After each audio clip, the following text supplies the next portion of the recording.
When I was a little boy, long time ago, we had a very small garden. But close by was a huge park. And so I went to that park, to this huge garden, wonderful, with wells and plants and trees and flowers and pathways, and it was incredible, it was beautiful. And in the center of that park, a small chapel. But I didn't go in. I just enjoyed the garden, the environment. A couple of years after that, I opened the door, went in, and I looked at the picture of our Blessed Mother. I don't know how can I describe that, but I was incredibly joyful. I felt somehow, on my age, the presence of God. One day my parents asked me to come along to Schönstadt. In the Rhine River Valley there was a big celebration because St. Martin's Day is a big day where the little children walk in little parades, and everywhere they sell little chocolate geese, you know. It was just beautiful, the idea, and Sister Nancy whispering to me, go, let everything go. Say your most intimate wish you have from God. Where is your heart hurting? And I took that very seriously. When I moved to Madison, Wisconsin, it was my first job out of college, and I didn't know anybody in town, and I heard that there was this shrine there. I would go there when I was feeling lonely, when I was feeling sad, when I just needed somebody to understand me, somebody to talk to. I just got such a sense of peace when I walked inside. It was this kind of calming effect. I just opened the door and felt immediately at peace. I felt like it was someplace familiar, even though I hadn't even been there before. It was just this quiet little tiny chapel in the middle of all the hustle and bustle, and it was really beautiful. It's just like Catholicism just packed in one little place, and just like boom. And you have St. Michael there, you have St. Joseph, you know, St. Peter's, St. Paul, and I just truly just felt such peace and such whispering love just kind of drawing me closer. Something, you know, something's there, and I just needed to kind of keep growing and keep cultivating that. I literally could not take my eyes off of the Blessed Mother. I was like, I cannot take my eyes off of you. And I tried, and I could not do it for the longest time. It was beautiful. Mary gave me an incredible gift that day. Today, people is in the search for God. They are asking themselves, what is the meaning of my life? Or what I have to do in my life or from my life? And I think only the vital and permanent contact with the divine will help to get the answers. Before I knew what the shrine was, I wanted a place like that.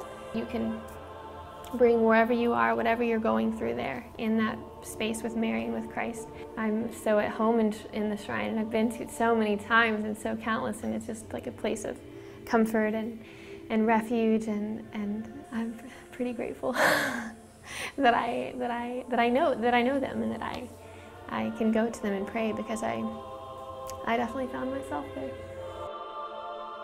It's a place of grace, a place where all of us can feel at home, a place that our Blessed Mother resides and is there for all of us to be with her. Of course, getting close to her means getting close to her Son. To me, the shrine is the very essence of Schönstadt, in our being drawn close to our Blessed Mother so that she can bring us closer to her Son, Jesus. I think that the bottom line for our relationship with Mary is not so much that we would be devoted to her, certainly that we would learn how to love her more, but that in this love relationship that she will be forming us more and more, taking away the nooks and the crannies that are part of our humanity and helping us to become a holy people. Looking back, it is so true. The loyalty. The Blessed Mother really listens to you. You get carried. It's like you really give this deep confidence, this childlike confidence, and it's like you get heard. And the child of Mary that presents itself will find the answer. Mary can educate us in that way, because she is an example of inner freedom. How she followed the will of God, how she followed Jesus, her son, until the cross. And she was standing there under the cross, giving us an example what is the meaning to be a follower of Christ. And that didn't diminish her image. On the contrary, her image was even bigger.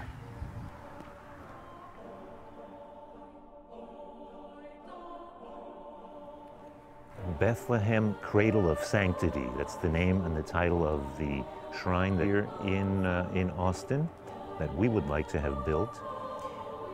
We realize it's coming soon. We can announce it.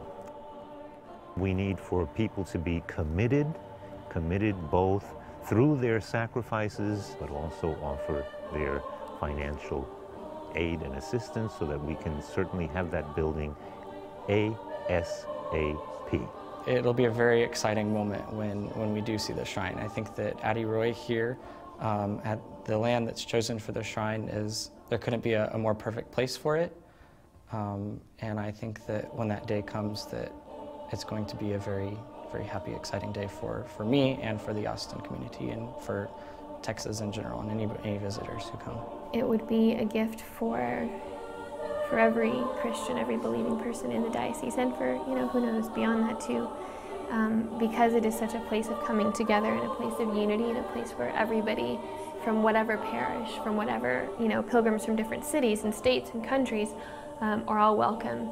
That it could be a huge just outpouring of grace and new opportunities and new life for the entire diocese, just like a real spiritual center, a real spiritual heart. It would just be so nice just to go, to the shrine just here in Austin, to just maybe offer your day up after a hard day of work, or to say thank you after, who knows, God blesses us with a child, just kind of making it part of your life. Obviously, it's something that my heart longs for, but I think that people here want to feel that too, want to feel a place that's home for them, a place that's comforting, a place that they can come any time of the night or day, and I want everyone here to have that and experience it. Can't wait. I'm going to brag to all my friends about it, to where they have to come to Austin now to see me in the shrine, They have 2 excuses now. And also just because I can go, it's another place for me to go to really think and meditate and such. And me, I'm getting my driver's license soon, so I can even come more frequently now without my parents' permission. And they'll probably be okay with it, though. Come on, okay.